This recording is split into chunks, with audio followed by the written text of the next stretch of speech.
Som. Você me ouve. E agora você me vê. E aí, pessoa, tudo bem contigo? Isso por aqui pra gente resolver juntos uma questão da São Camilo. Quer tentar mais uma vez? Então pausa o vídeo agora, porque eu vou resolver com você.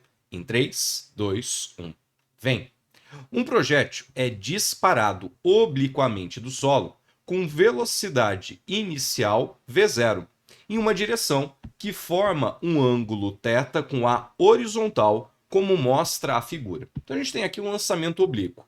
O projétil foi lançado com uma velocidade v0 e essa velocidade forma um ângulo θ com a horizontal. O resultado é essa trajetória, que corresponde a um arco de parábola, vinda da combinação de dois movimentos que acontecem de forma independente e simultânea. Daqui a pouco a gente fala sobre eles.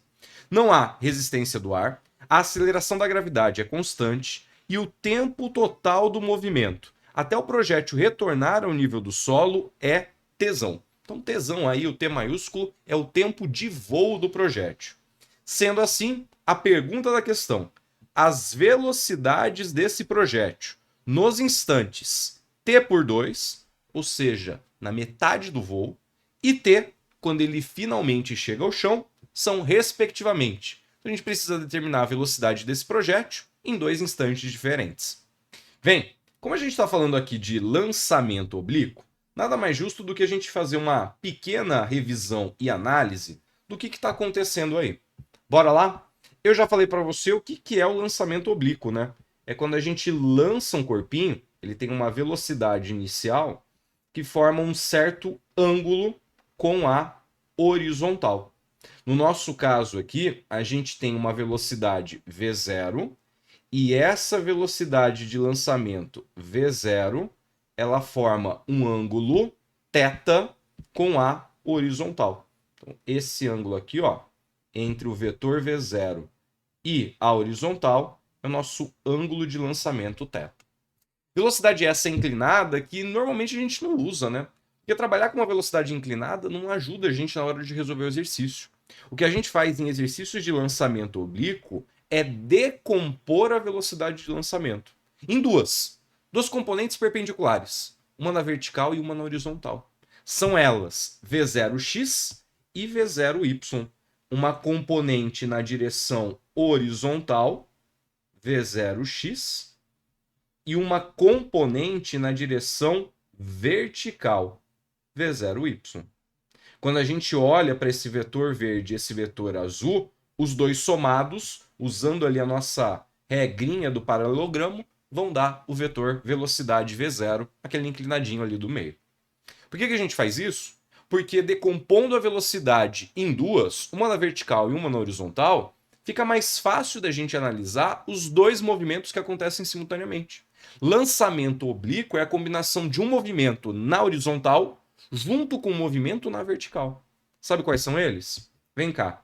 Na horizontal, a gente não vai ter nenhum tipo de aceleração atuando sobre a bolinha. Resistência do ar foi desprezada.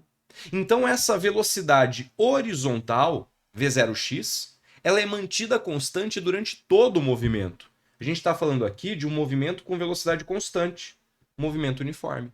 A gente pode aqui, ó, em todos os momentos, em todos os instantes, desenhar um mesmo vetor velocidade na horizontal. Afinal de contas, a velocidade na horizontal vai ser mantida constante. É movimento uniforme na direção horizontal. Beleza? Puxar mais pro cantinho. Ok? Na vertical, a história não é bem assim. Sabe por quê? Porque na vertical, a gente tem a presença dela, da aceleração da gravidade. Uma aceleração constante que vai atuar durante todo o movimento.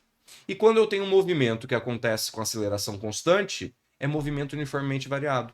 Por conta da presença dessa aceleração na vertical a gente vai ter movimento uniformemente variado. Traduzindo, quando o corpinho sobe, a velocidade vertical dele vai diminuindo, porque a velocidade inicial e a gravidade, a aceleração, estão opostas. Então esse movimento de subida até atingir a altura máxima é um movimento retardado. A velocidade em y ela vai diminuindo com o tempo. O vetorzinho azul ele vai ficar diminuindo, diminuindo, diminuindo. E quando chega aqui em cima na altura máxima, é zero. Sabe por que é zero? Porque é a altura máxima. Se não fosse zero, ainda tinha velocidade vertical, dava para subir mais um pouquinho. Então não estava na altura máxima. Percebeu o paradoxo? Na altura máxima, a velocidade na vertical é igual a zero. E aí o corpinho vai começar a cair. E quando ele começar a cair, a gravidade está puxando ele para baixo, ele vai cair acelerado. A velocidade na vertical vai aumentando com o tempo. Então aqui ele já vai ter um certo vetorzinho velocidade na vertical, Vy. E quando ele chegar no chão, ele também vai ter um vetor aqui, velocidade vertical, Vy. Tem uma informação importante aqui, tá? Nós temos uma simetria nesse movimento. Que simetria? O tempo que leva para subir é o mesmo tempo que leva para descer. Primeira simetria. Segunda simetria, se a gente pega, por exemplo, posições que se encontram à mesma altura do chão, por exemplo, essas duas fotos que eu tirei da bola, se nessa posição a velocidade vertical é de, sei lá, 5 metros por segundo, nessa posição a velocidade na vertical está com o sentido contrário, aponta para baixo, mas ela vai ter os mesmos 5 metros por segundo. Se eu pego as duas posições aqui no solo, quando a bolinha sai e quando a bolinha chega, se aqui ela tem uma velocidade vertical que vale V0y, sei lá, 20 metros por segundo, quando ela chega no solo, a velocidade vertical está com o sentido contrário, mas tem o mesmo valor, 20 metros por segundo. Essa é uma informação importante para a gente poder chegar na resposta correta do exercício. Sabe por quê? Foi dito para a gente que o tempo de voo é igual a t, certo? Vamos deixar marcado aqui. O nosso tempo de voo é igual a t. E o exercício não pediu para a gente analisar a velocidade em t por 2 e t? T por 2 é metade do tempo de voo. T por 2 é na altura máxima. E o instante t é esse instante aqui. Então, essa foto aqui de cima é a foto que acontece no instante t igual a t dividido por 2. E essa foto aqui de baixo, ela acontece no instante t. Para essas duas situações aqui, que a gente vai ter que analisar a velocidade. Lembra que eu falei para você que a simetria era importante? Essa velocidade horizontal é a mesma que essa. Na horizontal, a velocidade não muda, é movimento uniforme. E o tamanho desse vetor velocidade não é o mesmo tamanho desse vetor velocidade por conta da simetria? Quando eu faço o paralelogramo aqui, eu encontro o vetor V0.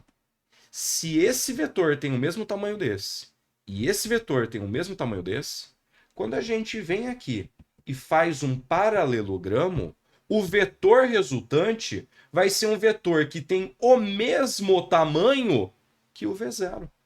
Esse vetor aqui vale V0. A velocidade com que a bolinha foi lançada é a mesma velocidade com que ela chega ao chão. Então a velocidade no instante t tem que ser V0.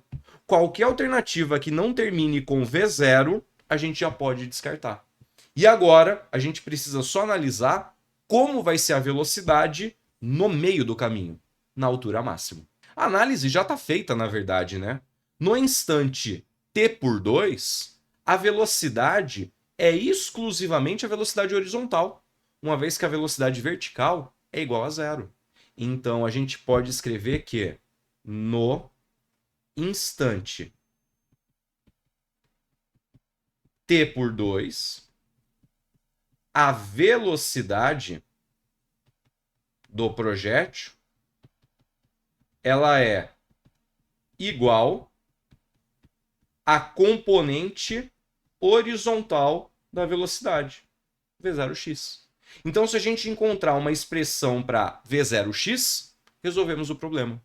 E sabe de onde a gente vai tirar essa expressão? Da decomposição da velocidade. A gente pode olhar para essa figura aqui e montar um triângulo retângulo a partir dela. Vamos fazer isso? Vem cá, ó. O triângulo retângulo que está escondido ali, ele vai surgir da combinação desses vetores.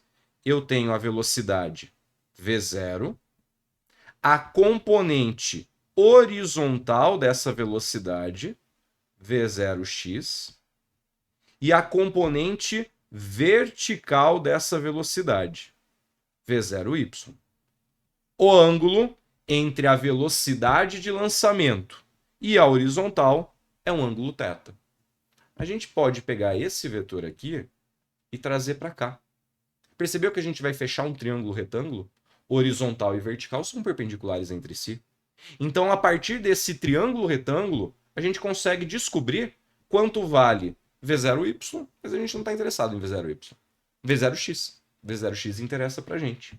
Olha o triângulozinho aparecendo aqui para você. O triângulo ele vai ter esse jeitão aqui, ó. A hipotenusa é a velocidade de lançamento v0 e os catetos são as velocidades v0y e v0x. Nosso ângulo θ, ele está aqui e aqui um ângulo de 90 graus. Como a gente está interessado em v0x, eu vou deixar v0y de lado, tá? Embora não tenha problema algum, eu te passo o caminho para encontrar o valor de v0y. Desse triângulo, vamos escrever quem é o cosseno do ângulo θ? O cosseno do ângulo θ é o cateto adjacente ao θ, v0x, pela hipotenusa, v0. Se eu passar o v0 para o outro lado multiplicando, a gente acabou de encontrar que v0x vale v0 vezes o cosseno do ângulo θ. Como que a gente faria para encontrar v0y? Ao invés de usar o cosseno, usar o seno. Seno de θ é cateto oposto a θ pela hipotenusa. Passa o v0 para o outro lado multiplicando, v0y é v0 vezes o seno do ângulo θ. Quando o corpinho atinge a sua altura máxima no tempo igual a τ por 2, a velocidade é exclusivamente a velocidade na horizontal, porque a velocidade vertical zerou. Então, naquele instante, a velocidade vale v0 vezes cosseno de θ. Essa vai ser a resposta para a primeira parte do que foi perguntado no exercício. Então, a nossa alternativa tem que começar com v0 vezes cosseno θ. E a única alternativa que começa com v0 cosseno θ, dentre as que sobraram, é a letra C, a nossa alternativa correta. E para encerrar a nossa resolução, eu trouxe esse simulador onde a gente consegue enxergar como se comporta o vetor velocidade durante o lançamento oblíquo. Vem cá, nesse primeiro lançamento a gente está vendo as componentes da velocidade. Você consegue perceber que a componente horizontal é constante por conta do movimento uniforme, enquanto a componente vertical varia com o tempo, já que na vertical a gente tem movimento uniformemente variado provocado pela aceleração da gravidade. E aqui a gente também consegue visualizar como se comporta o vetor velocidade durante o lançamento oblíquo. Esse vetor, que sempre vai ser tangente à trajetória, ele é a combinação, é a soma vetorial das componentes horizontal e vertical da velocidade. Então, se por um dado instante a gente olhar como está a componente horizontal, como está a componente vertical, e fizer ali um paralelogramo, a gente vai encontrar o vetor velocidade para aquele instante de tempo. Aproveita para deixar sua curtida, se inscrever no canal e ativar as notificações. Assim, você fica sabendo quando um novo vídeo for postado. Agora é contigo. Bons estudos e até a próxima. Beijo, pessoa!